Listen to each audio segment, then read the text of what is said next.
முன்னொரு காலத்தில் மக்கள் நல்ல வேட்பாளர்களை தேர்ந்தெடுத்து அவர்கள் எம்பியாகவும் எம்எல்ஏவாகவும் அனுப்பி வச்சாங்க.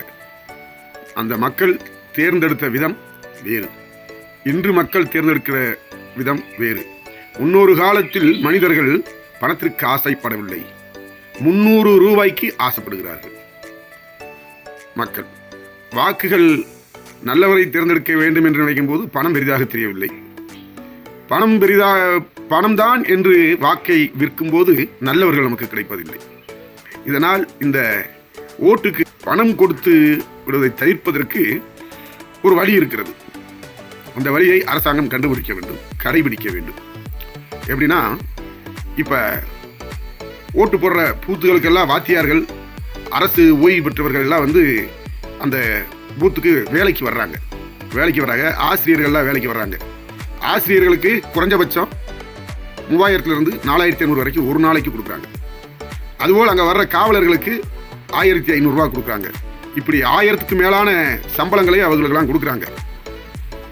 ஆனால் இந்த வாக்காளன் ஒரு நாள் அவனுடைய வேலையை கெடுத்து விடுமுறை விட்டு வெளியூரில் இருந்து வந்து ஓட்டு போட பசுக்கு காசு செலவழித்து வாக்காளன் ஓட்டு போடுகிறான் என்றால் இவன் எவ்வளவு பெரிய இழிச்சவாயனாக இருப்பான். இவனுக்கு கவர்மெண்ட் அரசாங்கம் ஏதாவது கொடுக்கிறதா?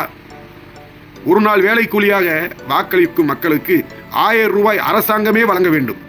அப்படி 1000 ரூபாய் அரசாங்கமே ஒரு வாக்காளனுக்கு வழங்கிவிட்டு பின்பு ஓட்டுக்கு யார் பணம் கொடுத்தாலும் பணம் வாங்கினாலும் கடுமையான நடவடிக்கையை எடுக்க வேண்டும். அப்பொழுதுதான் நல்ல வேட்பாளர்களையும் நல்லவர்களையும் நாம் தேர்ந்தெடுக்கக்கூடிய வாய்ப்புகள் இருக்கும். அதற்கு முறையில்லாமல் வந்தால் வருவதற்கு மிகவும் கடினமாக இருக்கும். சட்டம் இன்று விட்டத்தில் தொங்குகிறது. சட்டத்தை யாருமே மதிப்பதில்லை. பொதுவாக அரசியல்வாதிகள் எழுதக்கூடிய சட்டம்தான் பரிசீலனைக்கு போய் படிக்காதவன் போடுகிற சட்டத்தை தான் படித்தவன் நடைமுறை கொண்டு வர்றான். ஆனால் அந்த அரசியல்வாதியே சட்டத்தை மதிக்காமல் தவறு செய்தால் எல்லோரும் தவறுதான் செய்வார்கள். அதனால் 1000 ரூபாய் ஒரு வாக்காளனுக்கு அரசாங்கம் வாக்களிப்பதற்கு 2 தினத்துக்கு முன்பாக கொடுக்க வேண்டும். அப்படி கொடுத்தால்தான் ஓட்டுக்கு யாரும் காசு வாங்காமலும் இருப்பார்கள். வாங்குவதற்கு கடுமையான தண்டனையும் கொடுக்கலாம். மற்ற வேலைக்காரர்கள் வர்றாங்கல்ல, அவங்களுக்கு சம்பளம் கொடுக்குறாங்கல்ல, இவங்களுக்கு கொடுக்கணும்ல. ஆசிரியர்கள்லாம் குறைஞ்சபட்சம் ஒரு நாளைக்கு 4000 ரூபாயிலிருந்து 5500 ரூபாய் வரைக்கும் சம்பளம் கொடுக்குறாங்க.